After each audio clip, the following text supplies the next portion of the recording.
जय श्री कृष्णा, जय श्री राधे। आंवला नवमी की कथा। एक राजा था, उसका प्रण था। वह रोज 1.25 मन आंवले दान करके ही खाना खाता था। इसीलिए उसका नाम आंवलिया राजा पड़ गया था। एक दिन उसके बेटे बहू ने सोचा कि राजा इतने सारे आंवले रोजाना दान करते हैं, इस प्रकार तो एक दिन सारा खजाना खाली हो जाएगा।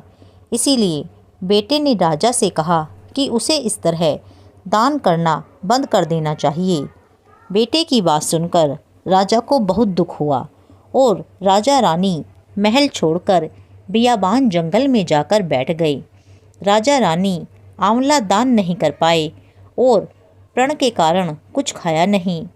जब भूखे प्यासे 7 दिन हो गए, तब भगवान ने सोचा, यदि मैंने इसका प्रण नहीं रखा और इसका सत नहीं रखा तो इनका विश्वास चला जाएगा।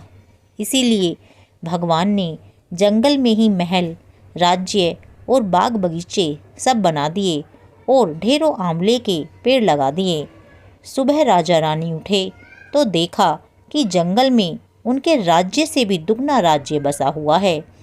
तब राजा रानी से कहने लगे, रानी देख, कहते हैं सत मत छोड़े, सूरमा सत छोड़िया पत जाए, सत की छोड़ी लक्ष्मी फेर मिलेगी आए।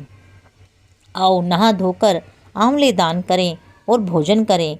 राजा रानी ने आंवले दान करके खाना खाया और खुशी खुशी जंगल में रहने लगे। उधर आंवला देवता का अपमान करने के कारण व माता पिता से बुरा व्यवहार करने के कारण बहू बेटे के बुरे दिन आ गए।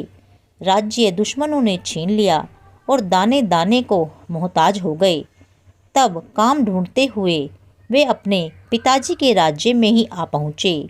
उनके हालात इतने बिगड़े हुए थे कि पिता ने उन्हें बिना पहचाने हुए काम पर रख लिया। बेटे बहू सोच भी नहीं सकते थे कि उनके माता पिता इतने बड़े राज्य के मालिक भी हो सकते हैं, सो उन्होंने भी अपने माता पिता को नहीं पहचाना। एक दिन बहू ने सास के बाल गूंथते समय उनकी पीठ पर मस्सा देखा। उसे यह सोचकर रोना आने लगा कि ऐसा मस्सा मेरी सास की पीठ पर भी था। हमने ये सोचकर उन्हें आंवले दान करने से रोक दिया कि हमारा धन नष्ट हो जाएगा।